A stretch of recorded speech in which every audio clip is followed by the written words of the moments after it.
How's it going, guys? And welcome to your SmackDown review. So, before we get to anything on the show, we're informed that Pat McAfee has COVID. And I'm kind of thinking back, like, it's so weird when they say it because they were so against mentioning this in the very beginning.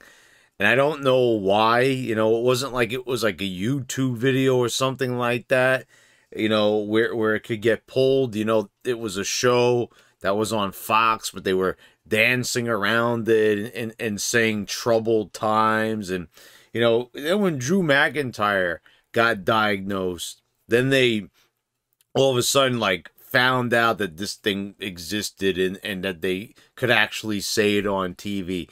I don't know what that was all about, because like every other show was talking about this.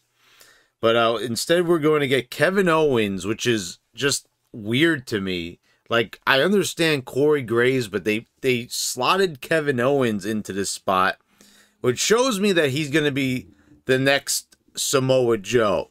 That this is going to be a guy that they're going to take him out of the ring because, you know, he can't get truly over. They've tried everything under the sun with him.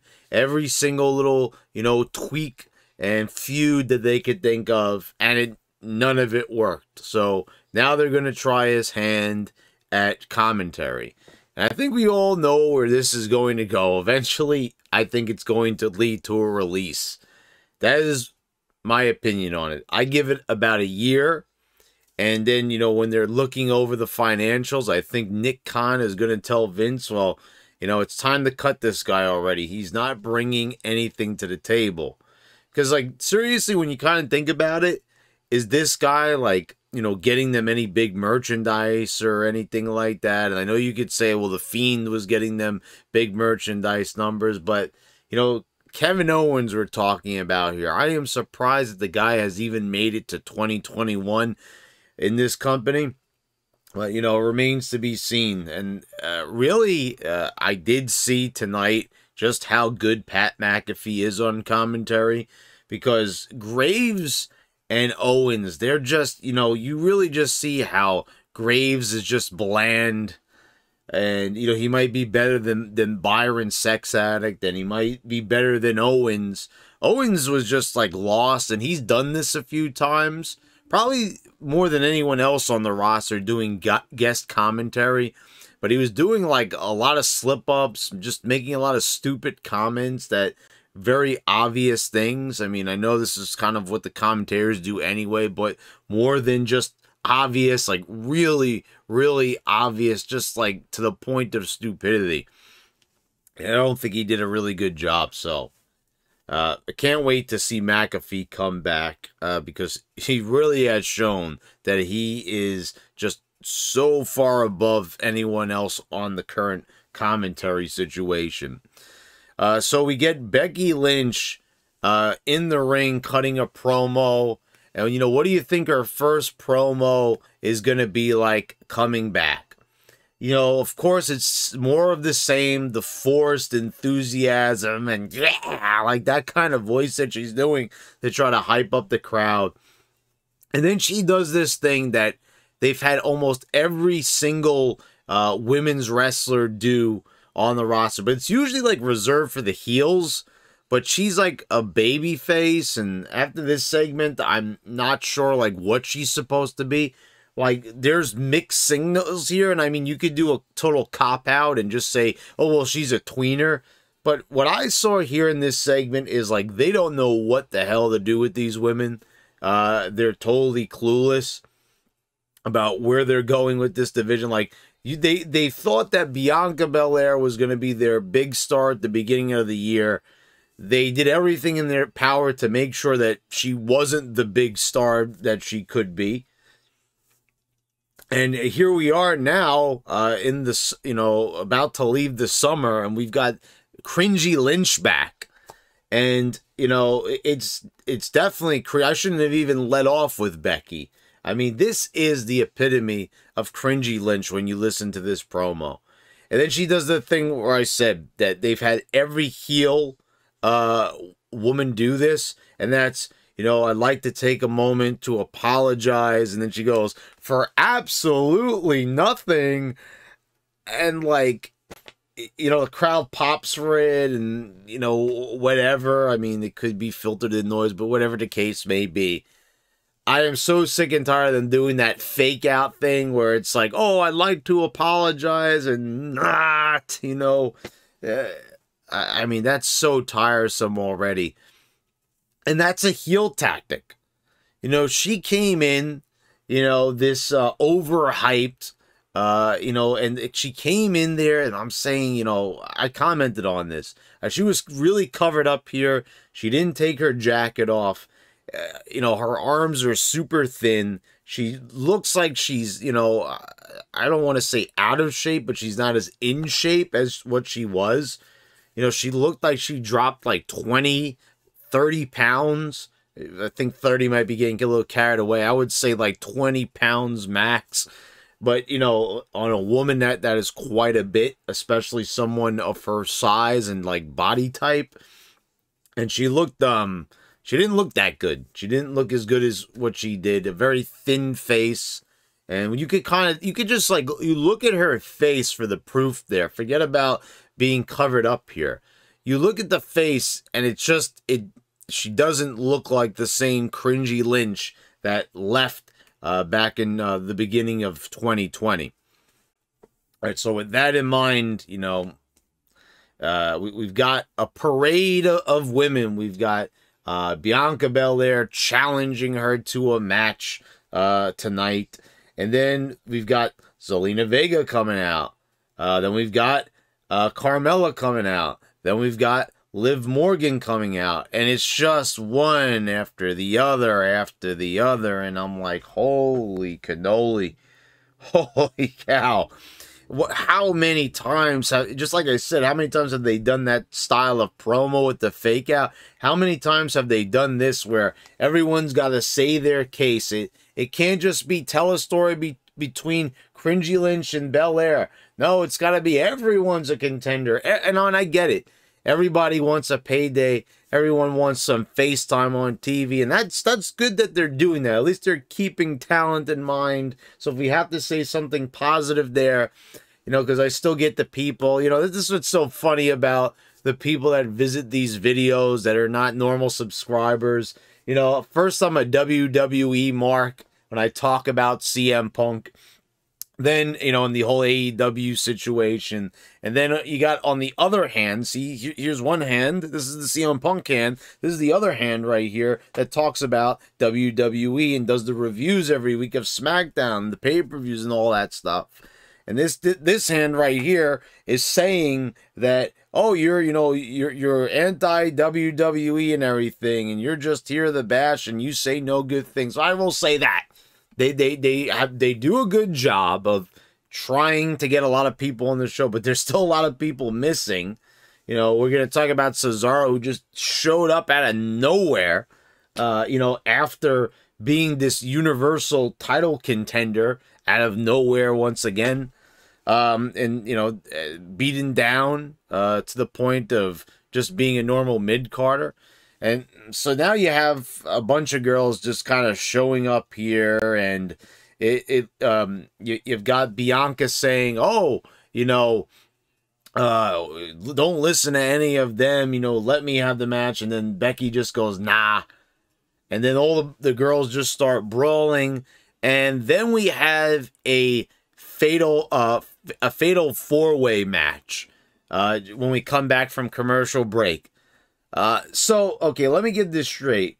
So Becky's supposed to be the baby face, sort of like a heel, you know, but everyone cheered her for the absolutely nothing thing. So, like, what does this say? Does that mean that, like, the fans don't really like Bianca, even though she gets a pop, you know, like today's pop, like a decent pop? But, you know, where are they going with Cringey Lynch? It wasn't a full-on heel-style promo. There was heel elements to it, but she was kind of a babyface in that promo, but denying the challenge and walking out, and that was heelish. But like, I'm just saying to myself, like, where are they going with her character? Was there any planning when she came back? Or did they just plop her out there and say, all right, you're going to just beat Bianca Belair? Like, I don't get this. Like, sacrificing Belair, who they built up from the Royal Rumble, beating her in the 26 seconds, was it? I mean, just, I don't get how we could just be that clueless and that, you know, you just don't care about how the talent looks. I mean, you're just fine with that they just look like just total scrubs just getting beat that fast. I don't know. Doesn't make any sense to me. So yeah, but we come back from the commercial break and we have a fatal 4-way match. And, you know, I didn't hear anything about, like, did Adam Pearce or Sonya Deville come out during the commercial break and make this match? Now all of a sudden it's a #1 contenders match out of fucking nowhere. I don't understand this. Like, we're coming back from the break and there's already a match, and we're not even being told how this match was just set up. So you just start a brawl and automatically a match starts. There's like absolutely like we can't even get that piece of the story.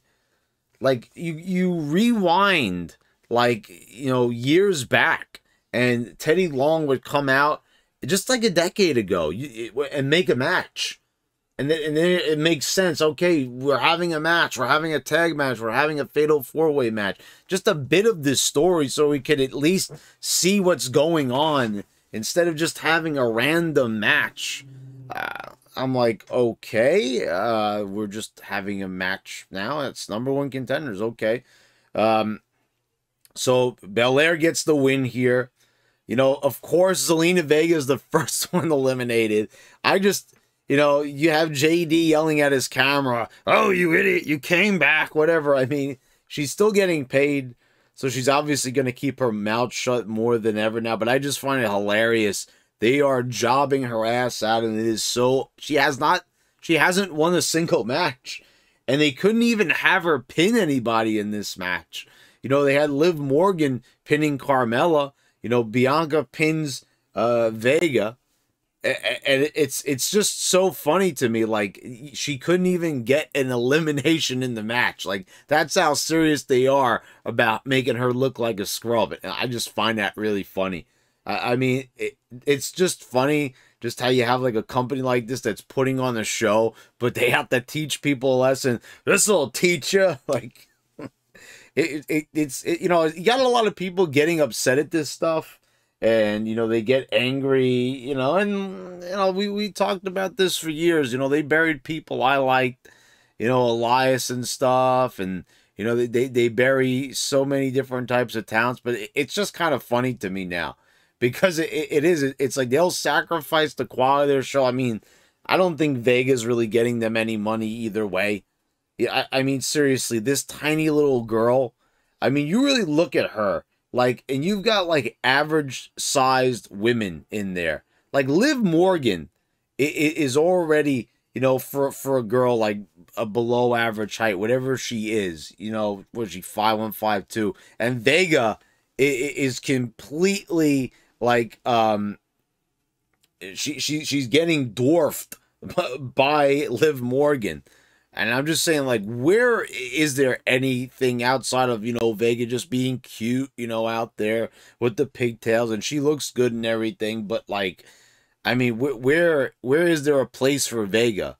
I mean, she was perfect in her role as a manager, but now you don't have any place for this girl, and it's just like you want to make her be a full-time wrestler, and, you know, she's just basically the Brooklyn Brawler of the women's division, apparently. So I don't know where the hell they're going with this. So obviously now there's going to be a rematch with Belair and Becky, and, you know, obviously this will be like a regular match. You know, we'll have a 20-minute women's match that everyone wants to see, right?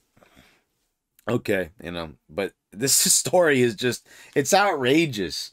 You know, she just gets creamed by Becky, creamed by Cringey Lynch at SummerSlam. We fast forward, you know, for like no reason really.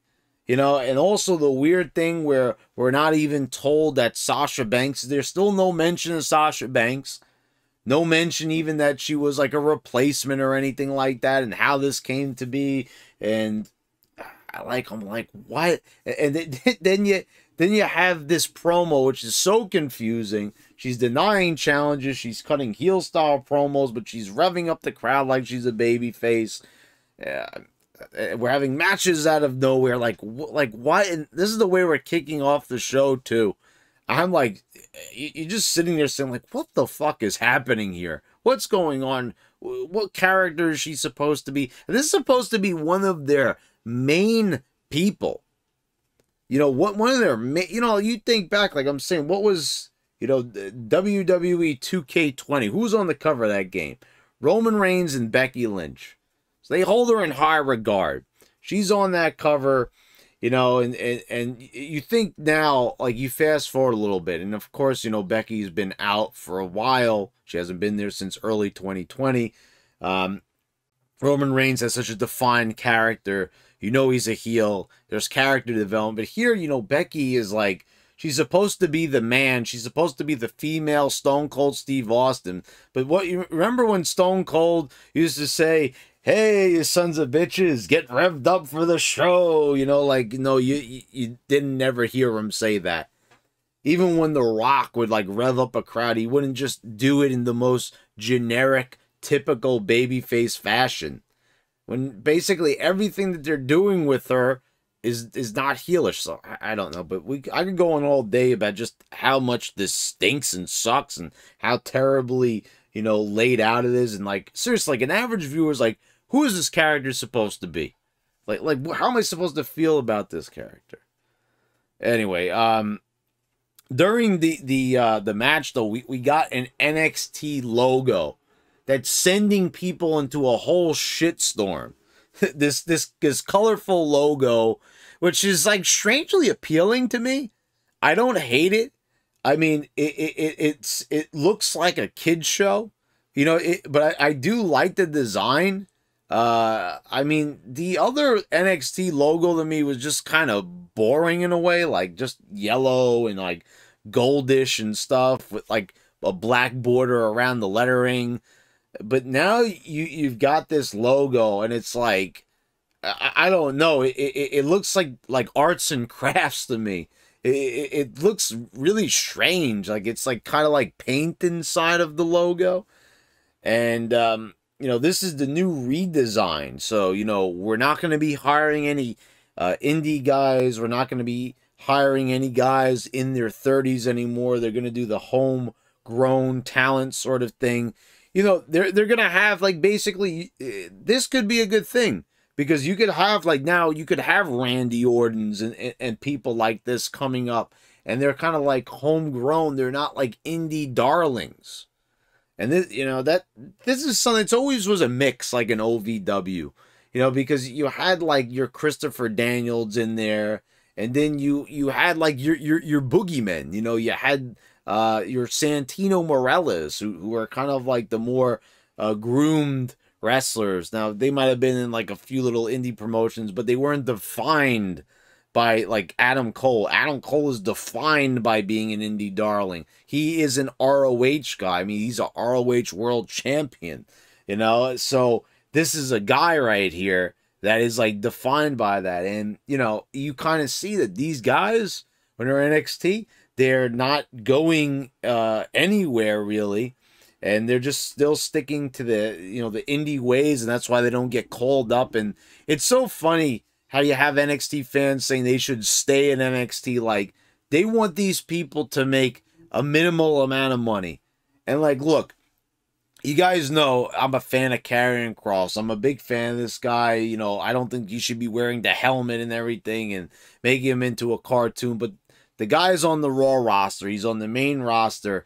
You know, the guy's going to wear what they tell him to wear because he wants to make money. At the end of the day, are we really going to, like, how selfish are these people? I want to see good matches. I want to see them the way that they, that I want them to be. But, you know, at the end of the day, like, these people, they're making the maximum amount of money being on this roster. So, like, no one's happy for them. Now, I mean, does it look stupid? Does it look dumb? Yes, but like, you know, seriously, like, especially as I get older, like, we're getting all bent out of shape and all this about, like, you know, people are like losing their minds over like when Karrion Kross got pinned by Jeff Hardy, and they were like you had so many other like YouTubers and like dirt sheets like losing their minds over that, and I was like, yeah, I think it looks stupid, I think it looks dumb, but did you have me like screaming and yelling about? I don't do that anymore because it's stupid.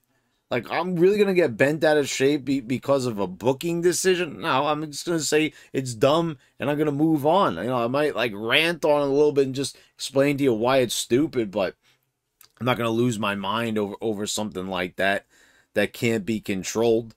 So yeah, NXT is going to be reinvented. You know, they fired a bunch of people that would never get over anyway, and that's about like Bronson Reed. Like, you looked at that guy and yeah, he's a bigger guy, but like, was there any money there? Was there anything? I mean, he just looked like a big guy with nothing else.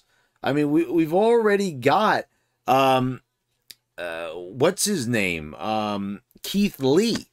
Do we really need another Keith Lee, you know, style guy when we've already have a Keith Lee? All right, so we'll move on here, and Paul Heyman is locked out of the locker room. He can't get in, and I kind of like this in a way. Like, he kept trying the door. Caleb Braxton was bugging him. We come back from commercial. He's still trying to get into the locker room. And Caleb Braxton's holding the microphone to him. And funny little exchange between them. I kind of like this. The only thing about this is, like, I see that when they do, like, the post-show, you have Heyman and Caleb Braxton like kind of have a little like feud going, but they don't explain this. So anyone who didn't see it on YouTube or didn't see it on Peacock, and you know, I don't watch it, but I see like the clips are posted with them sitting there together. So you kind of see that like there's no connection between these shows, and like you won't know like why they're butting heads here like they are. I just find that like really weird. Like, not one commentator, you know, Corey Graves can't get off his ass verbally to just explain that. Like, well, this is why they're kind of tense with each other. Anyway, the Usos come out. They inform Heyman that Roman Reigns is not there. And, you know, they try to like question his allegiance to Brock Lesnar. By the way, Brock Lesnar is not here for unexplained reasons, which is just a total letdown and just kind of makes this show lousy by default. You can already see I'm kind of setting the tone for that here. I mean, how do you have this major return and, you know, even AEW make sure that Punk is there on consecutive shows, come hell or high water? They can't make sure that Brock Lesnar is there for SmackDown right after SummerSlam. They can't have him show up. It's already up. He's not there. 1 week in, and he's already not there. Okay, like, you know, but anyway, so they're questioning Heyman, and Heyman's trying to tell them that, you know, his allegiance is to Roman Reigns. Then Jey Uso says a line, and I played it back. I'm watching it on Hulu. I rewound it twice, and I seriously could not hear what he was saying, and I had the subtitles on, and the subtitles did not even pick that up. So I am convinced that the audio is still shit backstage. I still cannot hear these wrestlers. I still cannot hear what's being said. It got a little bit better, but here, like, okay, this is a storyline involving the world champion, the universal champion, and I can't even fucking hear it. So I don't know, like, what did Jey Uso say to Heyman? Like, you know, okay, you know, like, fucking who cares? But I'm just saying, like, you're telling a story here, and I'm interested in anything having to do with Roman Reigns, so I kind of do want to hear it, but I can't hear it because the audio won't fucking let me. This is unacceptable. I mean, we've got billion-dollar deals going on. You know, we've got the Peacock deal. We've We're going back to Saudi Arabia. We've got the Fox deal, and I can't even hear the wrestlers. I mean, come on. So much amazing production, all these graphics and stuff like that popping up on my screen, well-edited video packages. No one does it like WWE, but I can't even hear the fucking wrestlers. I can't hear Jey Uso. I can't follow the story because they won't let me. Okay.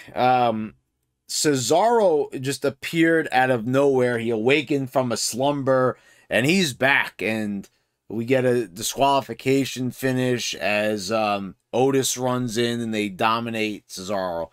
Otis is just jumping from one random feud to the other. It's the Street Profits. Now it's Cesaro. Where has Cesaro been? He's back for no reason. Was he sick? What happened? I don't know. But yeah, I mean, okay, you know, you've got gold here with Otis, but it's like they don't even see it. Like, obviously they're doing this with him because they do see it, but like, I don't know what it is. Like, are they capable of pulling the trigger on anything and just letting it go and just have Otis be the monster that they're hinting that he is, but not really showing us to the fullest effect? I mean, they dominate Cesaro, but that's about it. Happy Corbin. So, okay. Thankfully, we got to see where this Happy Corbin thing is going, and we've got a rejuvenated Baron Corbin. He made out like a bandit in Vegas, and I'm not sure why during SummerSlam we didn't like cut to footage. You know, I'm going back and I'm looking at the you know, I'm going back and I'm watching the Attitude Era consecutively. And do you guys remember when Mick Foley and Al Snow went to Vegas? It just so happened that those were the episodes of SmackDown I came across. And they were like going around to different places, and Mick Foley was taking Al Snow for a night out in the town when they had their short-lived tag team.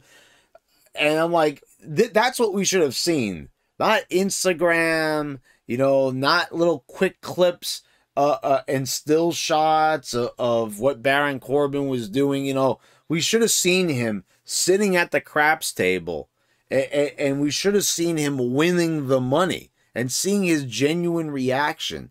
Instead, you know, we're getting quick clips and stuff like this, and like the story, it's not as well told as it should be. I mean, that would have been some real entertainment there.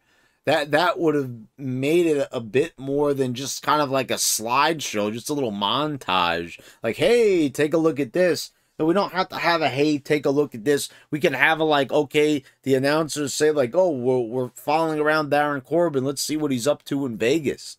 You know, instead of having that pointless, you know, Boogs and Nakamurphy segment where they just played his entrance so McAfee can mark out during it. I mean, funny as it is, I mean, we could have proved that time to be a bit more useful. A fucking 4-hour show, and they couldn't even get that in there. You know, like just somewhere to show it. And I was following this on social media. I thought that they were kind of going to do a swerve here. You know, they were saying that Corbin, you know, he won some money, then he lost some money. Now they finally decide, like, okay, now he just won some money, and he won the jackpot.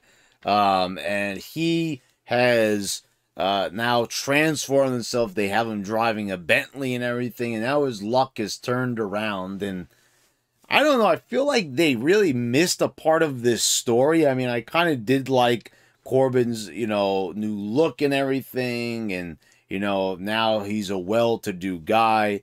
But this story here, like, I don't know where they're kind of going with it in the way. Like, once again, like, I think they really kind of did a disservice to this character, because, you know, they did a decent job with Corbin, and Corbin mostly was responsible for making a lot of this material work, because it really wasn't the best material. They could have done things so much better. You know, this is what they always do. They just don't let things just happen. and they're always just feel so like light and just like it really it always makes it feel like very uneventful is what it is. They never really make things feel like big and grand and like, you know, Corbin really seeing him down on his luck, and like they just kind of give you these little examples here and there in little segments, but they could have done so much more with it. And now we've already left that character. And unless there's a whole thing where Corbin loses everything again, this is the character we're getting now. And he calls out Big E, and Corbin wants to buy the briefcase off of Big E, and Big E, like with the, he has a sandwich inside of his sling it, and like, I'm like, okay.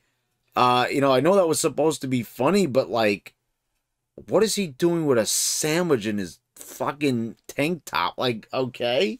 But, you know, Big E just says, you know, like, you're not going to buy this off of me, so get out of here. And Corbin just leaves. And I'm like, okay, you know, it was nice seeing him come out in the Bentley. He's got new theme music, you know, a whole new look. But once again, like, okay, where did that whole segment lead to? Did anything get accomplished? Was anything really furthered? I mean, we learned that Corbin now has money. He's dressing nicely, and now he's going to be a, you know, a well-to-do guy offering and, you know, bidding on things with his newfound cash. And I'm like, all right, but, you know, it didn't seem like they were really prepared for this storyline. I mean, Corbin is making it work. Once again, he is trying his damnedest to try to get his character over. And, you know, this is the thing where I always pulled for this guy. I always saw the potential in him. Corbin always had a look, but man, you know, he's a great performer. It's just, he's always been stuck with them just giving him trash. And even when there's stuff that's brilliant, like him, you know, becoming a bum and all that, they just did not write up to his level. They did not go full force. They did not give this guy a story worthy of his level of performance.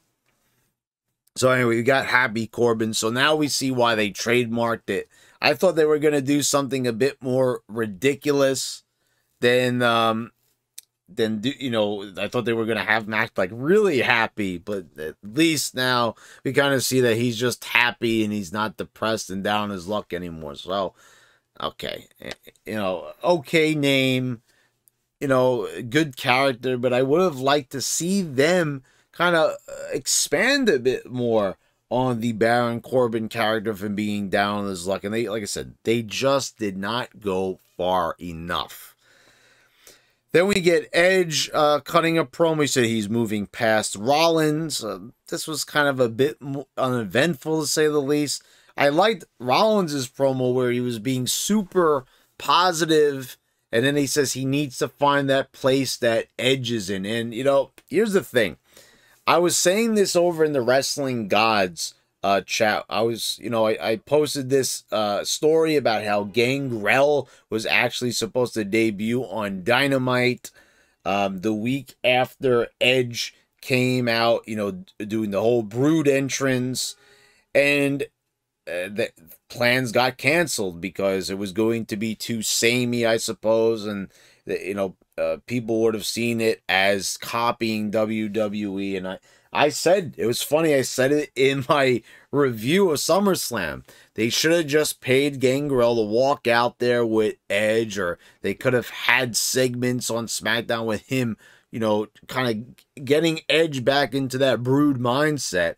But now, with that being said, I made a comment about this. I said, like, it would be a great story if Gangrel could get into Seth Rollins' head and bring him to the next level and bring him to that dark place. And, you know, because it would kind of make a little bit more sense, because Edge and Christian kind of turned on Gangrel when they fled from him. And then remember that Gangrel had the Hardys on his side, and they were the new Brood.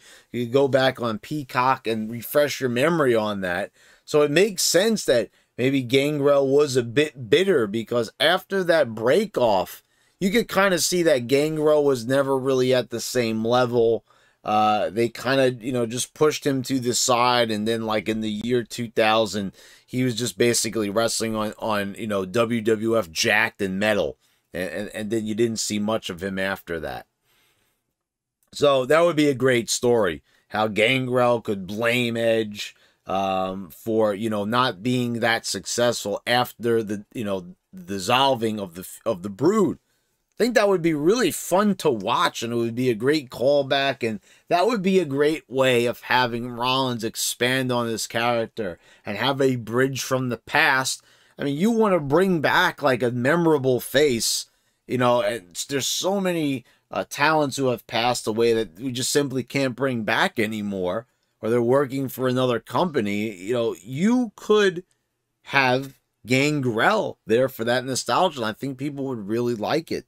And I know I would enjoy it.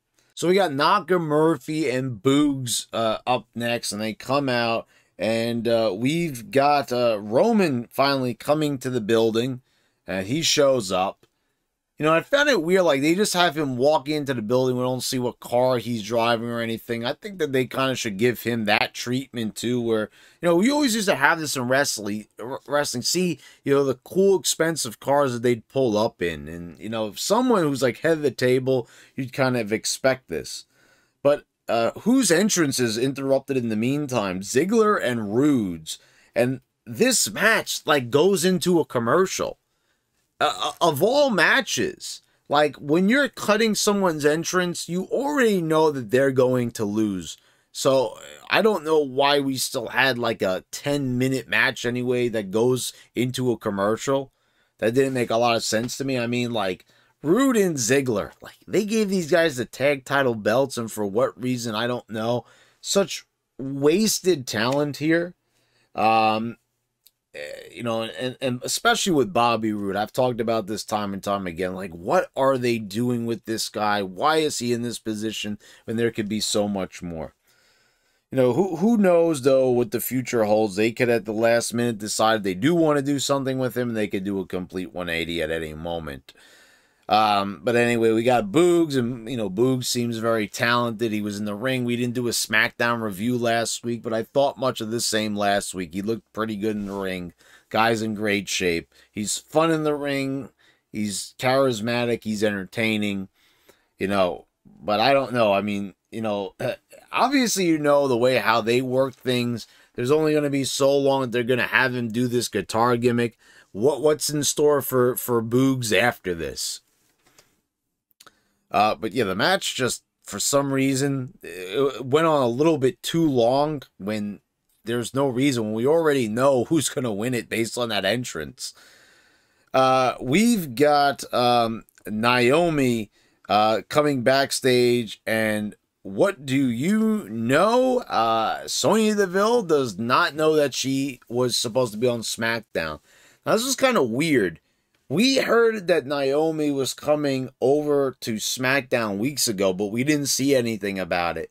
And this was like a weird segment that, Deville, didn't know about this on her own show, even though they had reported this, like weeks back.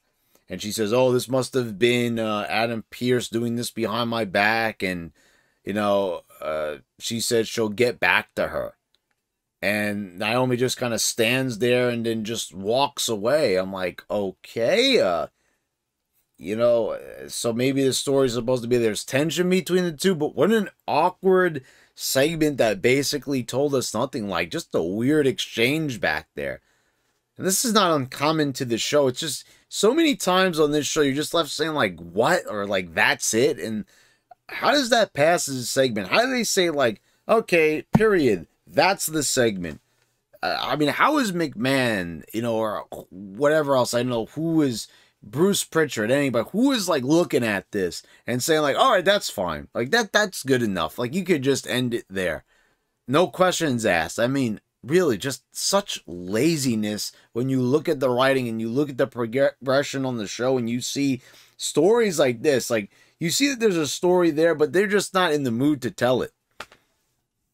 And, you know, you could make up the excuses. Oh, you got to be patient. Well, okay, but, you know, there's nothing there to even look forward to in the story. Like, okay, so she didn't know she was there. So she's a dumbass, in other words, because basically they put this story like on WWE.com. And so, okay, so the fans know it and Sonya Deville doesn't. Rey Mysterio is talking to Dominik and says that, you know, backstage, you know, he says that you should be on your own for a while. And so he kind of walks Dominik out, but then he goes, you know, into the back, and Dominik now has to face Sami Zayn. And where has Sami Zayn been? No explanation. Same thing with Cesaro. He's been there all along. And no promo, no anything, you know, no conspiracy. So the character is either dead now, or, you know, I don't think they know, or they're trying to figure out what to do with Zayn next. But he gets the victory here. I kind of like the story that they were telling without having to say too much. At the end, Dominik climbs up to the top rope. He's about to dive onto Sami Zayn, but Zayn rolls away, and he's playing possum, and you see Rey at ringside, like, trying to tell him, Dominik, like, don't go, and then Zayn just kind of, you know, he hits him with an exploder suplex, hits him with the Holuva kick, and then and gets the pin. And I kind of like that, how, like, Rey was screaming out to him, saying, like, you know, so you see, like, a veteran kind of trying to tell a rookie, you know, when there's an obvious ploy going on. And I like how he tried to get Dominik, but it was a bit too late. He didn't listen, and he ended up paying for it. So that was a bit of an untold story. So, you know, you might be saying, like, oh, well, that was such a small little thing. But it just shows, like, Rey Mysterio, just how much of a legend this guy is, and he's a veteran. And he could even just tell those little stories just with the body language, and not even by saying all that much. Then we get, you know, we saw backstage, you know, Heyman is still in Reigns' good graces, but Heyman was, like, very nervous around Reigns. He was giving him the title to hold. He wouldn't open the door for Reigns right away, and Heyman, like, starts jumping to it right away. So that was a bit entertaining. But then they come out for this big celebration, and Balor interrupts. And okay, like, he ends up beating up the Usos, and the Street Profits come in. Didn't we see Finn Balor doing this, like, a few weeks back when he was beating up both Usos? Yeah, and he didn't even need the help of the Street Profits. I remember Roman Reigns was just kind of standing on the stage. Meanwhile, he was watching as he was beating up both of the Usos, and I'm like, he said he's not going to take any chances. He's going to challenge Reigns for the belt next week. So now we could all look forward to this match, which we all know that he's going to lose. You know, obviously the next challenger is going to be Brock Lesnar, but I feel like this was kind of like a placeholder. You know, that, like, this is something that they were putting in place because Brock was supposed to be there, but in the meantime, they're just going to give Balor this match to give Reigns to do something in the meantime. Oh boy, this show right here. I mean, it felt really just dry and worthless in so many ways. Like, this was supposed to be the show. It could have been exciting with Brock Lesnar on it. You know, imagine if they, instead of kicking off the show with Brock, we got Cringey Lynch. And I'm just saying to myself, it could have just been so much more this show. I mean, you know, Happy Corbin, I feel like they didn't go far enough with this. The Roman Reigns stuff, I mean, Heyman acting all nervous and stuff, that was entertaining, but I felt like there should have been more here. And you know, they didn't build on that tension more than enough. Like, is Reigns really not going to say anything about Brock Lesnar when they're that's the story, that's what they should be discussing? I don't know. I was just really just you could tell I was very confused about a lot of the choices that they made on this night, like, where they really didn't know where to go with this. They don't know what character to give Cringey Lynch. They don't know what to do with Roman Reigns at the moment. It was quite obvious they were buying time with this, and they didn't know, what to do because Brock couldn't be there for some reason, or they decided not to have him on this show.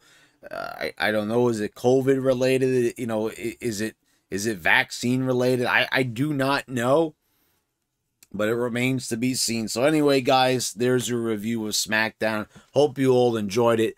Please subscribe if you haven't already. Click the bell to get all notifications when I post all my new videos. I want to thank all my patrons for your continued support. Thanks again, guys. I will see you next time.